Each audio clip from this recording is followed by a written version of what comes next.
नमस्कार, आप देख रहे हैं लाइव मिथिला। मैं हूं कमलेंद्र झा। आप तमाम दर्शकों को हिंदू नववर्ष की शुभकामना, साथ ही साथ बिहार दिवस की भी शुभकामना। आइए अब खबरों की शुरुआत करें और आज सबसे पहले बात करेंगे सिमरिया धाम की, जिसके डेवलपमेंट के लिए बिहार सरकार ने कैबिनेट से इस स्कीम को मंजूरी दी है।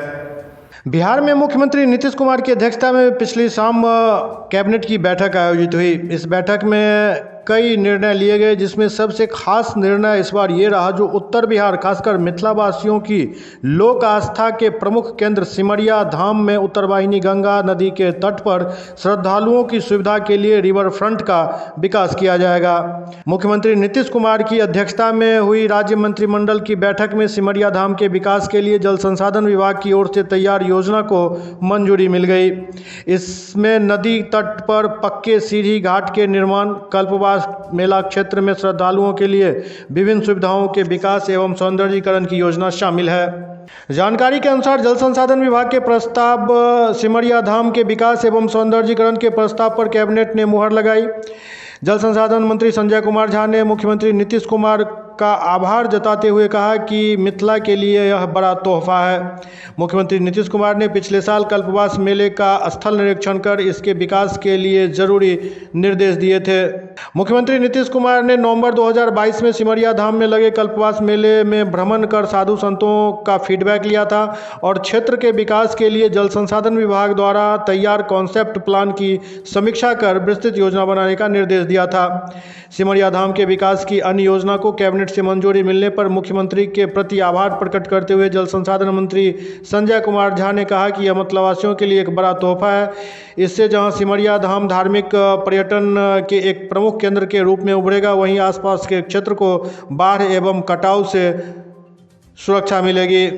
योजना के प्राकृत राशि की बात करें तो 114.97 करोड़ रुपए स्वीकृत हैं। इसमें रिवर फ्रंट का विकास, गंगा आरती के लिए निर्दिष्ट स्थल का निर्माण, स्नान घाट एवं चेंजिंग रूम का निर्माण, स्नान घाट के समानांतर सुरक्षा व्यवस्था, धार्मिक अनुष्ठान के लिए मंडप का निर्माण, शेडेड कैनोपी, वॉच टावर, श्रद्धालुओं के बैठने की व्यवस्था एवं लैंडस्केपिंग, शौचालय परिसर, धर्मशाला परिसर, पाथवे एवं प्रकाशीय व्यवस्था का निर्माण शामिल है। इन कार्यों को 18 माह में पूर्ण करने का लक्ष्य दिया गया है। 6 लेन सेतु से दक्षिण में शवदाह के लिए मोक्षधाम को भी बेहतर बनाया जाएगा। इन कार्यों से आसपास के क्षेत्र को बाढ़ एवं कटाव से भी सुरक्षा मिलेगी। बिहार के बिजली उपभोक्ता को करारा झटका लगने वाला है। राज्य में बिजली की नई दरों का निर्धारण गुरुवार यानी 23 मार्च को किया जाएगा। बिहार विद्युत नियामक आयोग के आधिकारिक सूत्रों ने बताया कि आयोग की ओर से नई दरों के निर्धारण को लेकर सुनवाई पूरी कर ली गई है। अब नई दरों की घोषणा होगी। राज्य में बिजली बिल के दाम 40% तक बढ़ सकते हैं। बिहार विद्युत नियामक आयोग द्वारा पूरे मामले की समीक्षा के बाद साल 2023-24 के लिए बिजली दरों के निर्धारण की घोषणा गुरुवार को की जाएगी।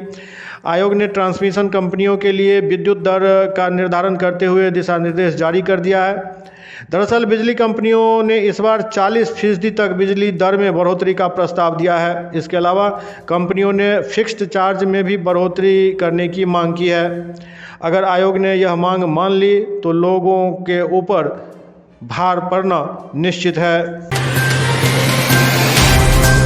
भारत सरकार भी अब जैसे को तैसा नीति अपनाने पर विवश हो गई है। दरअसल ब्रिटेन में भारतीय दूतावास के बाहर भारतीय ध्वज के अपमान के बाद भारत सरकार काफ़ी आक्रामक मूड में है। इसको देखते हुए भारत सरकार ने नई दिल्ली स्थित ब्रिटिश उच्चायोग और ब्रिटिश उच्चायुक्त के आवास का सुरक्षा घेरा भी कम कर दिया है।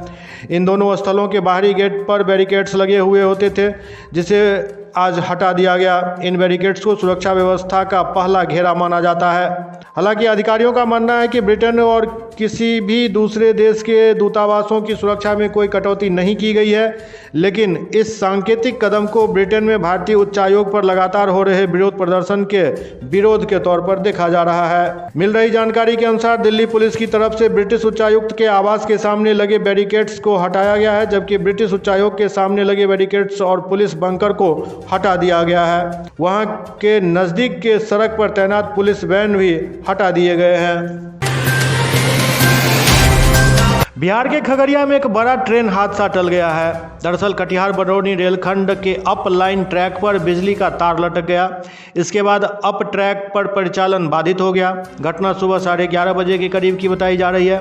इसके बाद कई घंटे तक ट्रैक पर परिचालन बाधित हो गया। इस बीच मानसी और खगड़िया जंक्शन के बीच सवारी गाड़ियां खड़ी हो गई। इस वजह से सैकड़ों यात्री परेशान हो गए। रेलकर्मी तार को दुरुस्त करने में जुटे हुए थे।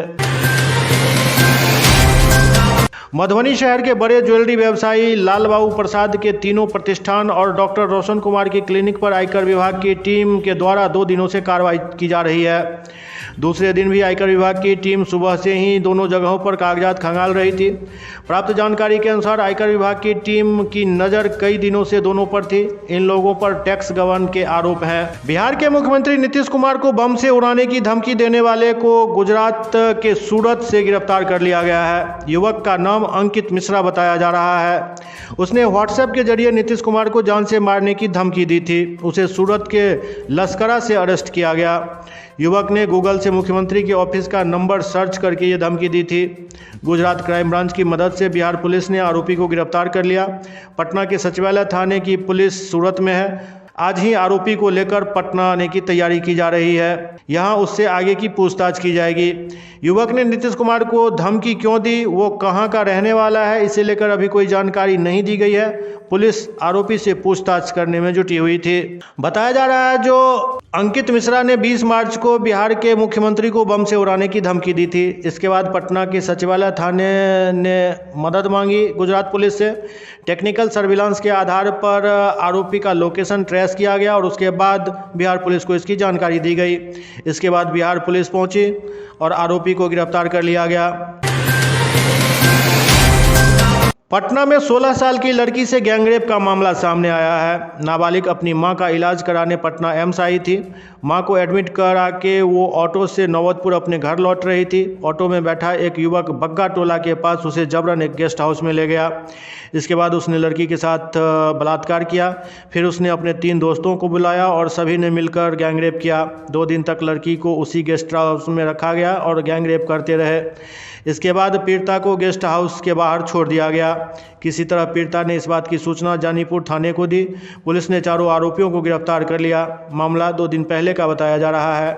मामला जानीपुर थाना क्षेत्र के गेस्ट हाउस का है। पुलिस ने युवती को मेडिकल के लिए गर्दनीबाग स्थित अस्पताल भेजा। जानीपुर थाना प्रभारी ने मामले की पुष्टि करते हुए बताया कि फिलहाल लड़की का बयान दर्ज किया जा रहा है। लड़की के बयान के आधार पर गैंगरेप का मामला प्रकाश में आने के बाद पुलिस ने चारों आरोपियों को गिरफ्तार कर लिया है। गिरफ्तार आरोपियों में धीरज कुमार 21 वर्ष लोदीपुर, जितेंद्र कुमार 20 वर्ष बग्गाटोला, विशाल कुमार 21 वर्ष बग्गाटोला और मोहम्मद सादा 25 वर्ष जानीपुर के बग्गाटोला से गिरफ्तार किया गया है।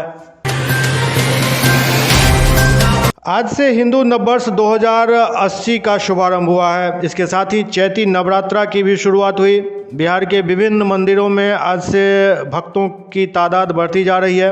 गोपालगंज में चैत्र नवरात्र के पहले दिन ऐतिहासिक सुप्रसिद्ध थावे दुर्गा मंदिर में भक्तों की भीड़ उमड़ पड़ी। सुबह से ही भक्त पंक्ति में खड़े होकर मां के दर्शन करने के लिए अपनी बारी का इंतजार करते दिखे। इस दौरान मां दुर्गा के जयकारे से पूरा इलाका गुंजायमान रहा। चैत्र नवरात्र के पहले दिन दुर्गा के प्रथम रूप मां शैलपुत्री की पूजा अर्चना भक्ति और श्रद्धा के साथ की जा रही है। सुबह से ही मां के दर्शन के लिए मंदिर परिसर में भक्तों की लंबी कतार लगी थी। महिला और पुरुष दर्शनार्थी मंदिर परिसर में खड़े होकर मां के जयकारे के साथ अपनी अपनी बारी का इंतजार करते देखे गए। इस दौरान मंदिर परिसर और उसके आसपास सुरक्षा के पुख्ता इंतजाम किए गए थे। थावे मंदिर और आसपास के इलाके में शांति व्यवस्था कायम रखने के लिए पुलिस पदाधिकारी से लेकर दंडाधिकारी तक मंदिर परिसर में गश्त लगाते दिखे। महिला श्रद्धालुओं को किसी तरह की परेशानी का सामना नहीं करना पड़े, इसके लिए महिला पुलिस बल भी तैनात थे। देश में एक बार फिर से कोरोना के बढ़ते रफ्तार को देखते हुए प्रधानमंत्री नरेंद्र मोदी ने आज शाम एक उच्च स्तरीय बैठक की। बैठक प्रधानमंत्री आवास पर हुई। इसमें स्वास्थ्य मंत्री मनसुख मंडाविया समेत कई स्वास्थ्य अधिकारी शामिल हुए। दरअसल मंगलवार को कोरोना के 1134 नए मामले सामने आए हैं, जबकि 5 लोगों की मौत भी हो गई। 662 मरीज ठीक भी हुए। वहीं एक्टिव केस की संख्या बढ़कर 7026 हो गई। उधर देश में अब तक कोविड वैक्सीन की 220.65 करोड़ डोज दिए जा चुके हैं। देश में कोरोना का पहला केस 28 फरवरी 2020 को मिला था। तब से अब तक देश में 4.46 करोड़ से ज़्यादा केस सामने आ चुके हैं। 5 लाख से ज़्यादा संक्रमितों की मौत भी हो चुकी है। यदि बात करें पिछले 10 दिन के केस की, तो 12 मार्च को 444 केस आए, 13 मार्च को 402 केस, 18 मार्च को 1071 केस, 20 मार्च को 646 केस और 21 मार्च को 1134 केस आने के बाद केंद्र सरकार एक्टिव मोड में आ गई। बात यदि राज्यों की करें तो पिछले 24 घंटे में महाराष्ट्र में 280 केस मिले, जिसमें एक संक्रमित की मौत हो गई। गुजरात में 176 केस मिले, इसमें भी एक संक्रमित की मौत हो गई। केरल में 113 केस मिले, यहाँ भी एक संक्रमित की मौत हो गई। कर्नाटक में 624 केस मिले, जहाँ मरीजों का इलाज चल रहा है। लाइव मिथिला के इस अंक में अभी इतना ही। अगले अंक में फिर कुछ और समाचारों के साथ आपके सामने होंगे। तब तक आप देखते रहिए लाइव मिथिला। लेकिन लाइव मिथिला को सब्सक्राइब जरूर कीजिए ताकि खबर बनते ही सीधे आप तक पहुंच जाए।